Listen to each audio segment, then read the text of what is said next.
Good morning and welcome to India for the first race in the country for the ABB FIA Formula E World Championship. We are in Hyderabad, about 15 or 20 minutes from the middle of the city and the Charminar, the iconic mosque in the center of this city with almost 10 million population.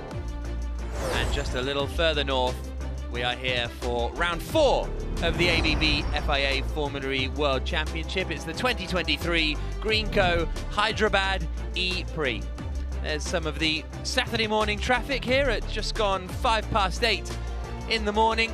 And this, as I say, the 4th round of the season after the opening race won by Jake Dennis in Mexico City in the middle of January. 2 races in Diriyah 2 weeks ago, both won by Pascal Wehrlein and the Porsche team.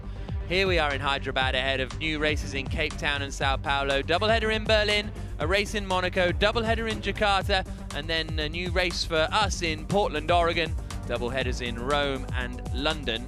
Round out this 16 race season that goes all the way from January to the end of July. As I say, just gone 8:05, early morning as ever in Formula E. Oliver Rowland arriving a little earlier on. Top button done up, very smart. Sasha Fenestraz always with a smile on his face. And, oh, that's a cool look for Sebastian Buemi and Nick Cassidy, the 2 Envision Racing drivers. Max Günther, Eduardo Mortara, and team principal James Rossiter for the Maserati MSG squad as we get ready for the 4th round of the season. And after the first 3 races, it's Pascal Wehrlein and Jake Dennis who are clear at the top, 6 points between them, and then 31 points back to Sebastian Buemi in 3rd spot. In fact, Jake Dennis has double the amount of points of Sebastian Buemi in 3rd. Sam Bird in 4th, then it's the 2 McLarens of Jake Hughes and René Rast. Hughes has out-qualified Rast, but Rast tends to outscore him in the races so far this season. Further down the field, only 6 points for Jean-Eric Verne, only 1 point for Stoffel van Dorn, 1 point as well for Dan Ticktum. Abt Cupra yet to get off the mark. And the same true for Günther, Nato, Rowland and Sergio Sedig Camera. So in the teams, it is a 1-2 up at the top for the Porsche powertrains. Avalanche Andretti 2 points clear of Tag Heuer Porsche, with Neon McLaren 3rd, with Envision Racing in 4th position.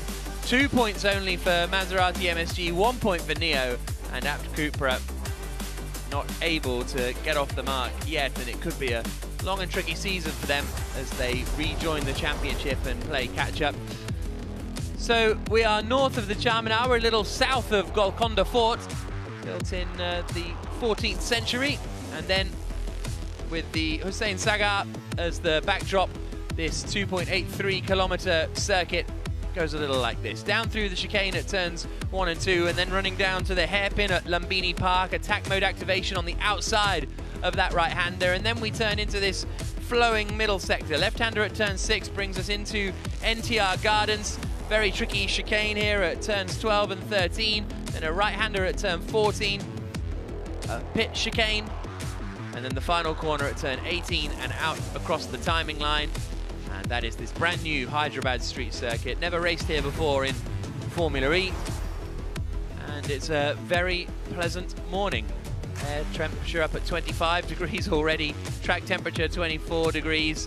But the big story yesterday were the Porsches. They are top of the championship, Pascal Wehrlein and Jake Dennis. But on the very first lap, Pascal Wehrlein had an accident and all of the Porsches didn't do any running in free practice yesterday. Wehrlein is okay, and he's in the car today, and the Porsche team found the problem and have fixed the problem, so they'll all be out there when the green flag goes now. There go the Andrettis out onto the circuit, but they are very much on the back foot. The Season 1 champion, Nelson Piquet, is alongside me in commentary, as is Saunders CB, and not a huge rush, actually, Nelson, for drivers to go out on the circuit, are they? The Porsches will be straight out, but everybody else waiting just a little. No, even Wehrlein, not straight out, but they've got a lot of team managers. Team managers, this is race control. Good morning. Good morning. Just a heads up, we're going to have a surface flag at turn 3. A surface flag at turn 3. We a little bit of a fuel spill there this morning, so just be aware. Yeah, that apparently the flag track is a little bit dirty dirty for some reason, so I think the drivers are going to wait for the track to be a bit cleaned up. That was the accident yesterday for Verline. It was a big hit, wasn't it? Very big hit. I mean, it's never fun when the throttle gets stuck. In this case, probably some software issues, we're guessing. It's not funny. I mean, it happened to me once or twice at the end of the straights. It's at least we have the clutch to step on the clutch back in the days and turn the engine off. I don't think Pascal had that option. He had just the brakes and obviously no runoff area because we're in a straight track. So less than 29 minutes to go. Saunders, Porsche, a lot of catching up to do today. And Andre Lotterer said, yeah, I did one lap yesterday, and he picked up a puncture on that one lap. So he's got one less tyre to use today than everybody else.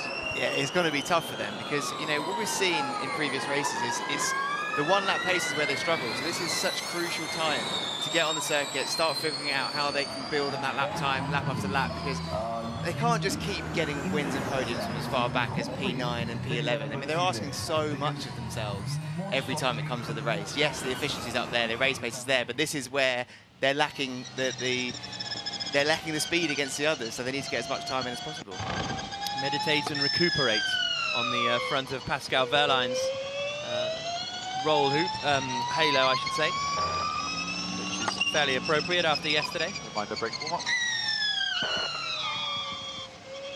A little mention on the brake warm-up as he comes up into the right-hander of turn 18. So this is going to be Verline's first real lap of the circuit as he comes now down towards the Sagar chicane at turns 1 and 2 through the right-hander. Now they've taken away the curb on the inside of turn 2 now. They've clarified the track limit rules and have taken away the curb, so it's going to be you basically got to keep two wheels on track, which the teams feel is a fairly sensible decision. There's the oil spill just on that corner that Scott Elkins was talking just about. a reminder on the track limits, it's just two wheels inside.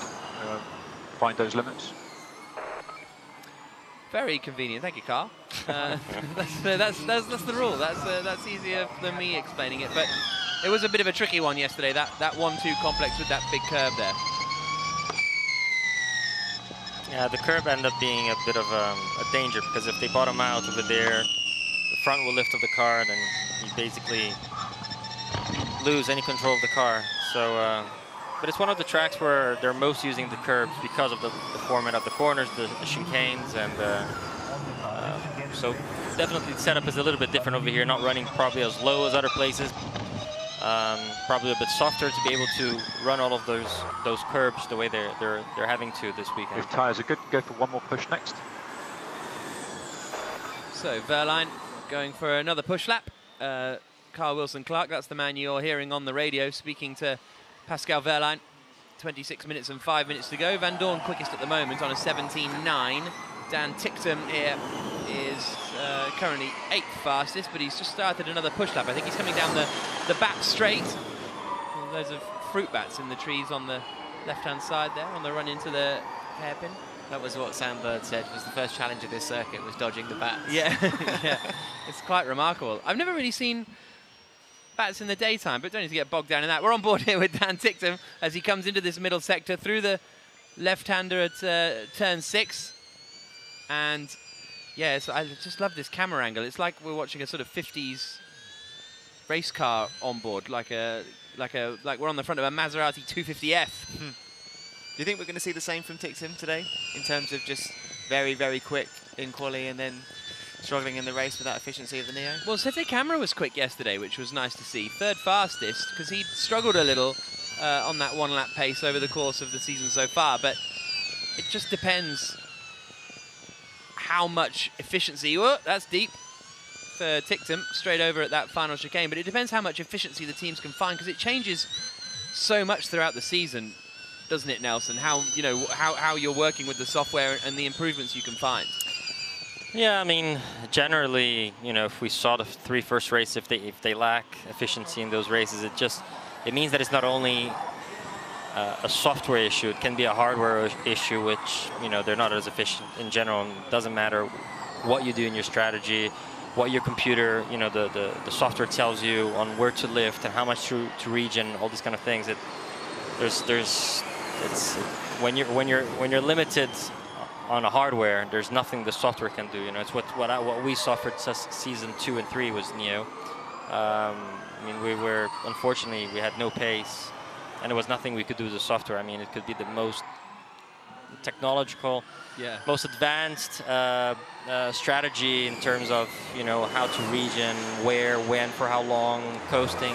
But you know, if you're efficient, if your powertrain itself is not efficient, there's nothing you can do. Sam Bird calling traffic a bit of a disaster as he comes into turn 3. His teammate Mitch Evans quickest at the moment on a 16.0. Quickest time yesterday was a 15.0, so we're a second off the ultimate pace. That was probably at full power. Oh, Di Grassi a bit deep there into turn 6. And yeah, it is quite busy out there, isn't it, in the middle sector. Everybody on circuit bar Sebastian Buemi. So Buemi still in the pits. He's waiting for the track to be cleaned up. He had a good practice yesterday. Was quickest yesterday, so I think he's just waiting for the track to evolve, take off the bigger part of the chunk of the dirt in the beginning, and then he'll go out probably.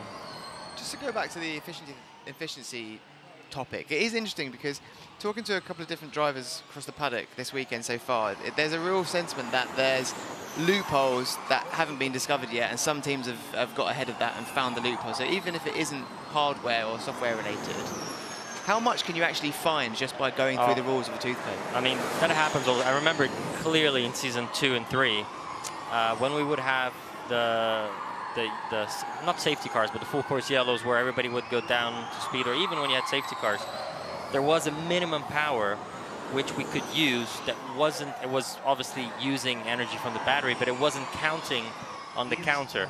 So that happened. I remember that clearly, and some of the teams figured that out, and the ones that did, they had a massive advantage. Every time you had a safety car, they were going at the very, very low power amount, but it wasn't going on the counter, you know. Obviously, it got found out after a couple of races, but these, I mean, it's racing, you know. There's loopholes everywhere. It's the FIA's and the scrutineering's job to really find, make sure you close these loopholes whenever the teams find it. And the team, as a race car team, I mean, that's all they do. Any kind of series, not only Formula E, everywhere. They're always trying to find a little bit more. If it's not written in the regulation exactly that you cannot do or you can do it, where they're going to take it, and obviously they're going to be quiet about it until people find out, you know? Sure. 21.5 minutes to go. There's Phil Charles and James Barkley in the Jaguar garage. Verne goes to the top of the times on a 15.487, but Bird then beats that with a 15.604.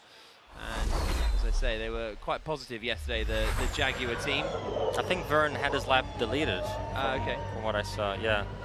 Yeah, so that was Bird going in a little deep into that first chicane, as he did yesterday. That is all 4 wheels off the track. So that lap time may go for Bird. Da Costa jumps up into 4th place. Bird at the moment on a cool-down lap as he comes through the first sector, but Mitch Evans is on a push lap here. He's a 10th up in sector 1. Through the left-hander of turn 6, the sector 2 line comes after turn 11, so that's where the middle sector is going to be. So after this next left-hander here for Evans, we'll get a middle sector split, and he is almost half a second up on Stoffel van Dorn's. This could be our first lap in the 1 minute 14s of the weekend for Mitch Evans, as the track gets grippier and grippier. Although the track evolution is it's more of a cleaning process than a rubbering in process, because these Hankook tyres don't leave as much rubber on the circuit as the Michelins did. Through the final corner comes Evans. Timing line is there, and he does go into the 14s. The 1 minute 14.926, fastest lap of the weekend for the Jaguar driver. Max Günther is currently, why can't I see him on the time? Oh, there, he's 5th quickest already. So up into 5th place. Hughes goes up into 2nd place in the McLaren. And big chunk of a gap back to Stoffel van Doorn in third spot at the moment. Fenestraz jumps up into fifth place. This has been an interesting story, hasn't it? Maximilian Günther. After testing, the whole paddock was eyes on. This is the guy who's fast. He's maximising the Gen 3, and then maximising, love it. Still yet to score a point. Yeah. Beginning of seasons, it's normal. He had a bad crash as well in Saudi, which probably didn't help the weekend, and I'm sure he's going to do well. He's very quick. There's no doubt that he'll come back. Him, Da Costa, Stoffel, I mean, it's still very early in the championship. New car, new software, new hardware. Teams finding all kinds of issues in the beginning, trying to go through them. It's the natural process of these new generations. Every time you change the car, it's people learning how to extract the most out of it and finding the little issues left and right of the car. Changing cars and changing teams, because what we've seen so far this season, interestingly, is that the teams that are looking the most dominant, only half of the garage is up there with them in terms of just Dennis, not Lotterer, just Wehrlein, not Da Costa. How much difference does that make coming into a new team? Look, honestly, I think it's mostly because beginning of the year, we only had 3 races, you know, maybe one weekend he had bad luck, the other weekend he had an issue with the car. So then you have these big differences in points between the drivers, which I don't think it's very relevant.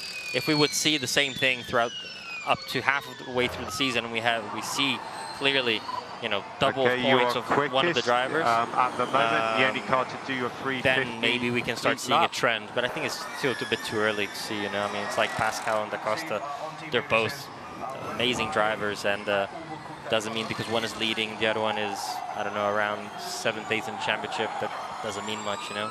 I think we need to wait still a couple of races for things to start settling down and for us to start taking some kind of conclusions, let's say.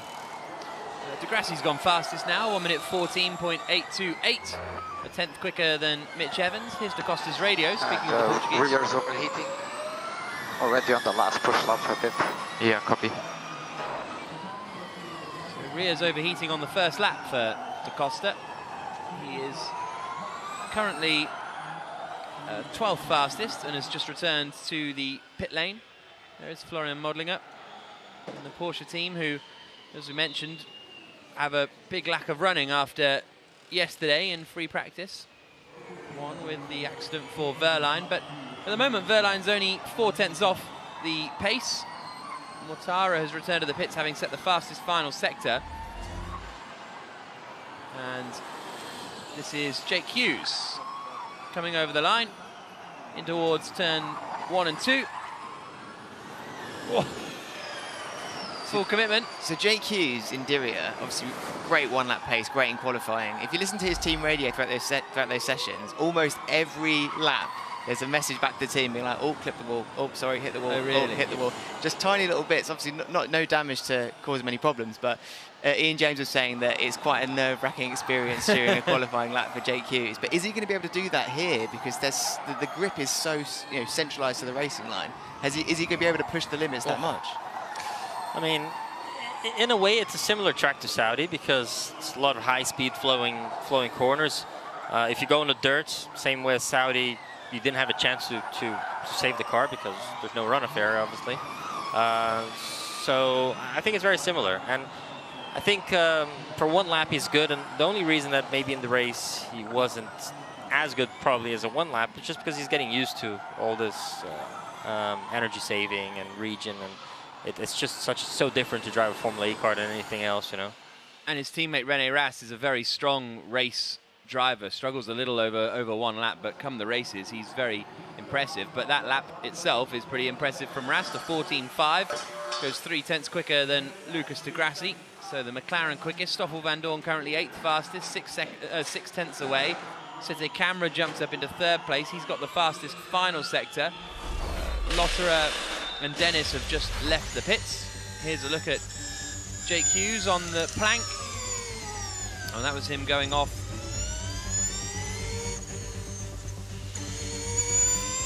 And then carrying on his way. Now here is Lucas de Grassi, 2nd fastest at the moment. First sector here for, he's on another push lap here, so let's go driver's eye with Di Grassi. The blurring at the bottom is to protect the data on the wheel.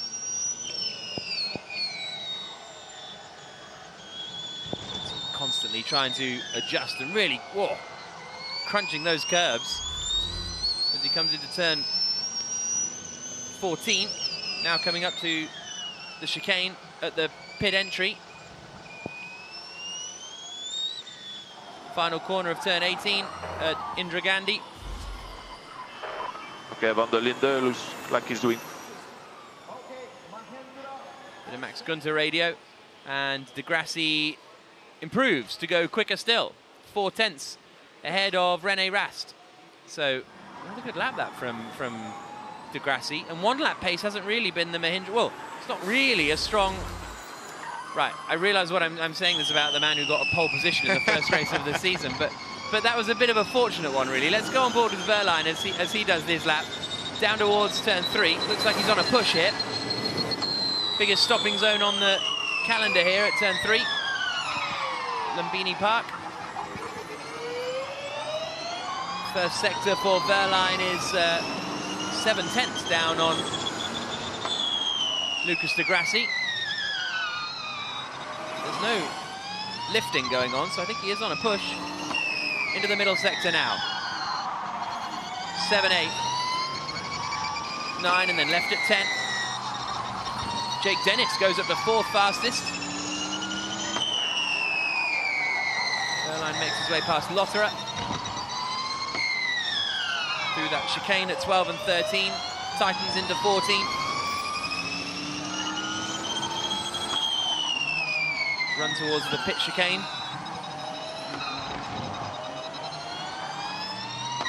It's turn 18 at the final corner.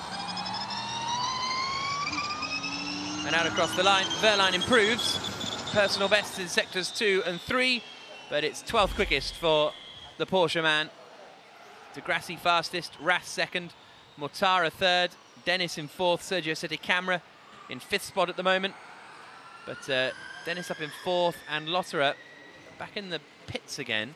And well, he's done 9 laps, so similar to everybody else, to be fair, Andre Lotterer. Here's a look at Jake Dennis coming into the chicane and overcooking it.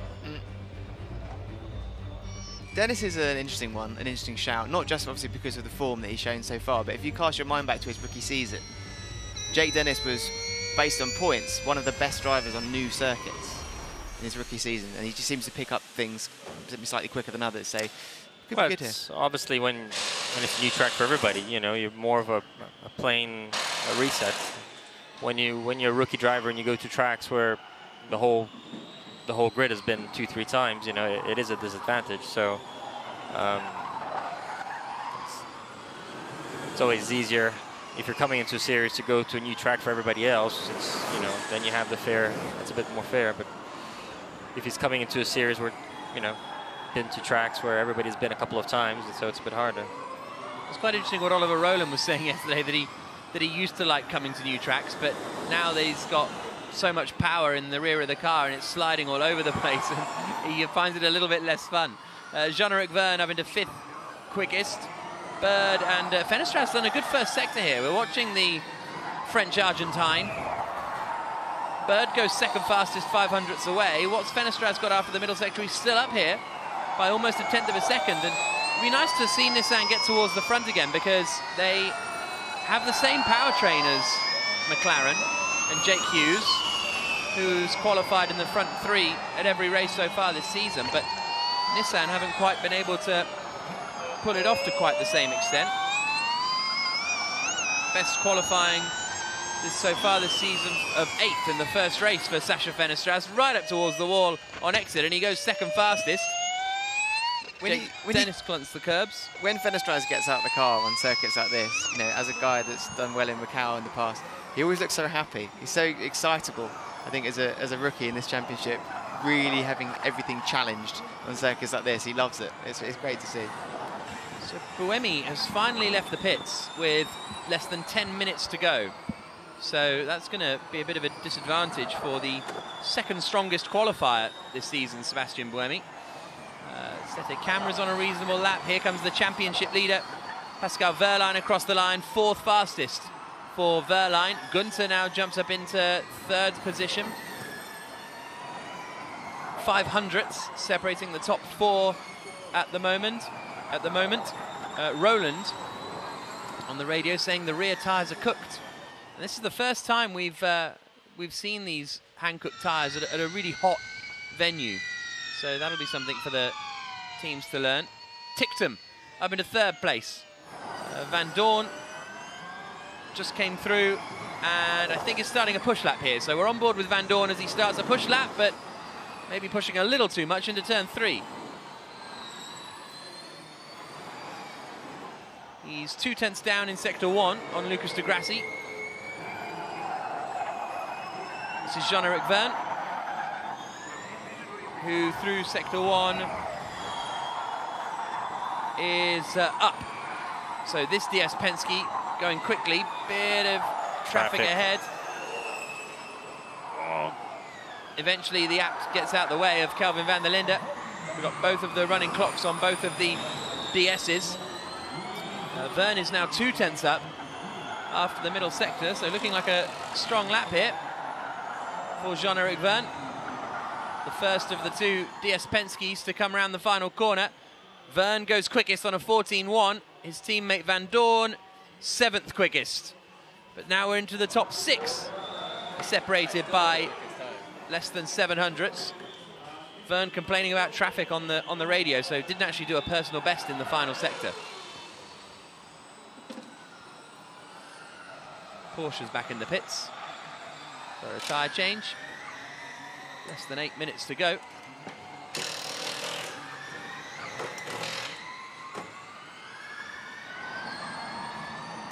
Here's Mitch Evans, firing up for a lap by the looks of things. Across the line, yep, he just did a cool down, so see what Evans can do into turns 1 and 2 at the Sagar chicane. Whee! Bit wide at 2. Cassidy's just done a quick first sector. Seems to be turn one, Sam Catalot. I think he's saying turn 1 Sam Cudzelot, so I presume he's talking about the sort of difference to his teammate Sam Bird. Rene Rast now goes fastest on a 14.029. Cassidy's 4 tenths up after the middle sector in the Envision. Evans through the middle sector. And he's done a personal best in the middle sector, Mitch Evans. But lap time will not count because of that first corner. Into the chicane, the pit chicane. Cassidy does go fastest by 2 tenths of a second. He's now into the 13s. 1 minute 13.811 for Nick Cassidy. And Evans remains 14th. This is a look again at turn 1 for Evans. Got to keep all, well, 2 wheels inside the white lines, and he did not. Fairly clearly. So, good lap that from Cassidy, because Buemi has outshone him a little in qualifying so far. Yeah, for sure. It's kind of been the case of a few teams, isn't it, where one driver seems to be quicker this season. But Cassidy, we know that he's got that in him. You know, it wasn't that long into his rookie season that he put it on pole position. So he's definitely good at qualifying. But can he carry it through to the 1 lap, though? The challenge of the duels and the groups that we've got coming up later today. It's a big ask on a circuit like this because there's nowhere near as much time for the track to evolve like we see in the practice sessions. Bird fastest in sector 1 here. Into the middle sector, left-hander at turn 6. Down towards this sequence of 9 and 10. We're on board with Bird. Middle sector split coming up here. He's a 10th up on Cassidy.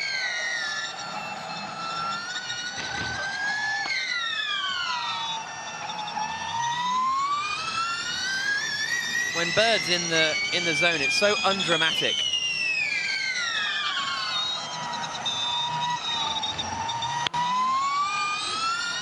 Bit of a fight there. but broadly speaking, nice and smooth stuff. Here he comes, and fastest, 13.631 for Sam Bird.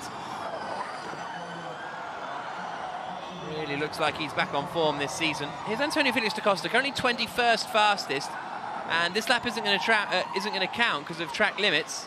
Did a personal best in the middle sector. He's 7/10 down in the end. But, as I say, it doesn't count because of track limits. That would have put him together with Verline. Yeah. Right about. So it shows you how much one practice session less hurts you in terms of finding the limit of the track. And you know, they're about an average of 7/10 down to the leaders. So for sure what happened yesterday hurt them a little bit. Verline finds a few tenths, gets him into 4th spot now, but still 4 tenths away from Sam Bird.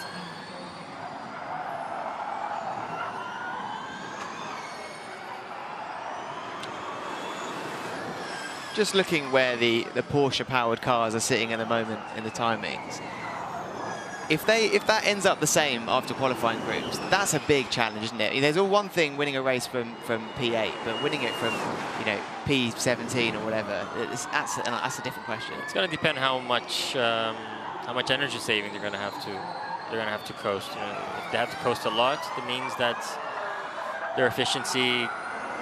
We know that they're very good in efficiency, but I know it's not an easy track to overtake because there's a lot of flowing high-speed corners. But if you have to coast a lot over here, then it gives you obviously the margin, the opportunity to overtake a bit easier. So he might be able to come through the traffic without too much damage and consuming too much energy. So we'll see how it plays off later on today. That's certainly something that drivers that follow the Porsche power cars are saying. It feels like they've got an extra 5% in efficiency and they'll just be able to push for a lot longer. Oof, 5% seems like, if you would tell me in a combustion engine, if you have an extra 50 horsepower or something like that, it feels good. So Bird back in the pits, top of the times at the moment. Mortara's just jumped up into 3rd spot in the Maserati. We're on board with Stoffel van Dorn here. 12th fastest currently, Fenestraz up into 4th spot ahead of René Rast. Van Dorn fighting his way through 12 and 13. He did track limits at turn 1, so this won't count for him. Norman Nato only goes 13th fastest, 4 tenths slower than his teammate Fenestraz.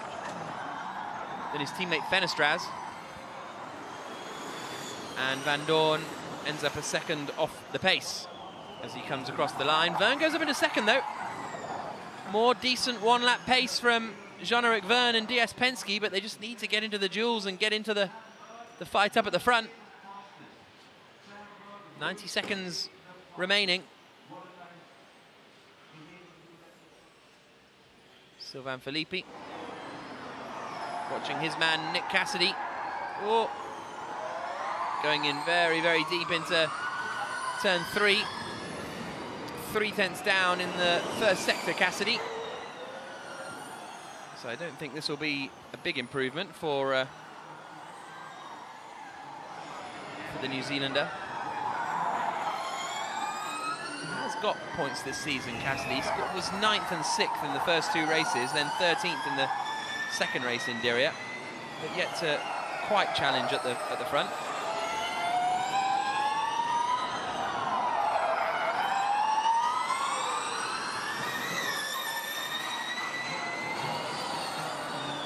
Weaving through the traffic as he comes up into the pit chicane.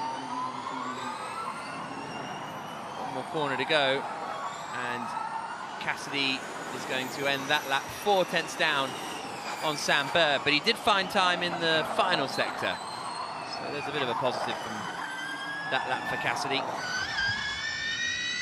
On board with Buemi, his teammate. Personal best in the 1st sector, albeit 4 tenths adrift of Sam Bird. Get his middle sector split here, and he's closed the gap a little, so 3.5 tenths now. So a good final sector. This could put him up into the top 5, Buemi. Here's Cassidy's radio. Did you see that Jaguar? Yeah, I saw. So there's one more. So they were on the racing line. That's the issue. think Cassidy was complaining about coming into the chicane at the end of that lap. Bird has come into the pits, sat in the pits for a while, and has now just whacked in a huge first sector. Buemi ends up going 9th fastest, but Sam Bird is quickest in Sector 1. We'll get his Sector 2 split in a moment. He's now half a second up on his own previous best time, and he already had a 1/10 of a second advantage. Track limits. So track limits at turn 1 for Bird, so that's probably why the first sector was quite so huge. Yeah. Checkered flag is out. Bird may improve, but it won't count. Through the final corner, across the line. Oh. And he does manage to go 6/10 quicker than previously, but it won't count. A 1:13.6 will remain the lap time for Bird, and it will still be the fastest time in the session. 1:13.631. I think he topped the session in Diriyah as well, Sam Bird. Someone just got their lap time deleted, who just disappeared down the order. But 6/10 separating the top 15 drivers. Sam Bird and Jean-Eric Vergne's there again, and I don't know. Can they do it this time, DS Penske, and actually get into the duels? Certainly a better way to start, but I mean that hasn't necessarily been the issue, has it? The one lap paces. They've looked good, just not converted it into a good qualifying position. Some of these guys, they will just deliberately not get out of the way. Bird frustrated with traffic as well. Fortunately now, traffic is only really an issue in free practice sessions, because qualifying you're split into 2 groups, so there's a lot less cars on track, so it doesn't tend to be too bad. But I wonder if we'll see more of a scrap to be last on track with the track evolution here. Practice starts now on the back straight. All those trees on the left-hand side, absolutely full of, just full of bats. Never seen bats in the daytime before. Fruit bats. Yeah. When their prey aren't nocturnal, they don't need to plant at night. Oh, is that really why? Really? Oh. Bird said he didn't deliberately cut the corner on that previous lap. He just got it wrong, so it wasn't like he just went flat out straight over. Is there a, I'm just thinking, is there a clean and dirty side of the grid here? It's kind of, it's not a sort of clear one, is it, like it was in Diriyah? I mean, I guess the right-hand side, as we look at it, is going to be a bit cleaner.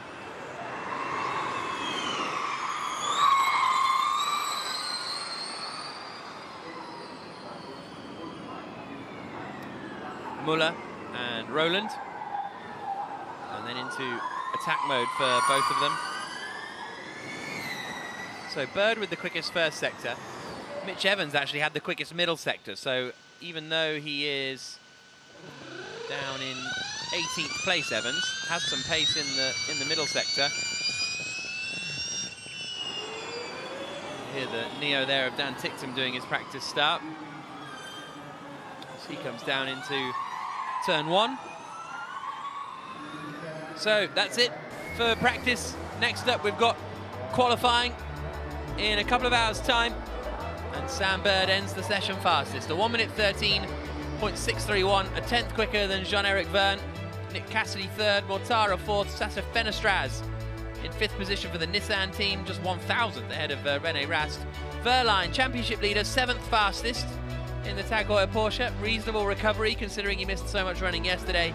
Degrassi, Buemi and Ticktum are the top 10. Max Günther in 11th spot, Hughes and Dennis 12th and 13th. And then Mitch Evans down in 18th, but as I say, did a fast middle sector, but struggles for Da Costa and Lotterer. Roland as well, actually, not having a great run compared to his teammate Degrassi, a second slower than Degrassi. And Kelvin van der Linde, 22nd fastest, way off the pace of his teammate Nico Muller, so maybe no full power lap for Kelvin van der Linde in that session. But Sam Bird finishes the session at the top of the times. 4th place man in the championship coming into this weekend. Didn't finish the first race in Mexico City, but 3rd and 4th in the 2 races in Diriyah have brought him up a little more towards the top of the standings, but Verline and Dennis are still up there. So it's going to be a long fight back, but it could start this afternoon for Sam Bird. As I say, qualifying gets underway at 10:30, so just under a couple of hours. It's currently 8:45 local time here in India. As Bird returns to the garage in the Jaguar. And he really does seem to be back, Saunders, Bird. He does. His form has returned. It was nice to see him back on the podium in Diriyah. But also now, this is a great start to the day for Jaguar. It's effectively a home race for the team with the TCS and the Tata partnership they have. So a good performance here is going to go a long way in terms of the way the fans are going to get behind them and everyone watching. So great way to start, Sam Bird. Quickest on a 1 minute 13.6, a tenth ahead of Jean-Eric Verne. That was Andre Lotterer making his way onto the circuit for pretty much the first time this weekend. Eduardo Mortara ended the session 4th quickest. Da Costa with a bit of work to do. Got 19 laps in and did his fastest lap on his final lap. But 1.3 seconds off the pace and down in 19th spot. De Grassi and Nico Muller having a chat. Good stuff from De Grassi, 8th fastest, doing actually an identical lap time to Sebastian Buemi. But Bird it is, who ends the session quickest. Second free practice in Hyderabad. Jake Hughes getting ready to head out. Pascal Wehrlein, after a crash yesterday, joined the circuit and got straight on with the program. Ended the session 7th fastest in the end, Pascal Wehrlein. And ticked him a little deep into the hairpin, but right up to the walls on the exit. Very busy with traffic at times, and so dirty offline still. Sam Bird cut the corner on what would have been his fastest lap.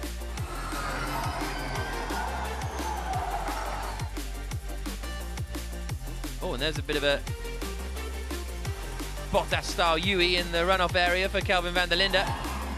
Ended the session slowest in 22nd place. René Rast almost lost it coming into the final corner at turn 18. Ian James remained chilled. Lotterer off at 12 and 13. Dennis off at the pit lane chicane. A big B, wasn't it, or something, around Roger Griffith's head. But Dennis ended the session, the second place round in the championship, down in 13th. DS Penske looking good with Jean-Eric Verne's second fastest. Mitch Evans could only manage 18th for the Jaguar squad. Chaos down at turn 3, but much less chaos for Sam Bird, who ends the session quickest on a 13.631. Right, a little under 2 hours until qualifying gets underway. Sam Bird, quickest in free practice and looking for a pole position. Pascal Wehrlein looking to retain his championship lead. Nick Cassidy ended the session 3rd fastest for the Envision squad. His teammate Buemi's been quick in qualifying this year. Cassidy has struggled a little. 18th for Mitch Evans, but as I say, the pace appears to be there. He and his race engineer Josep Roca looking chirpy enough. And wonderful wildlife here in the NTR Gardens. So make sure you come back in just under 2 hours for qualifying for round 4 of the ABB FIA Formula E World Championship.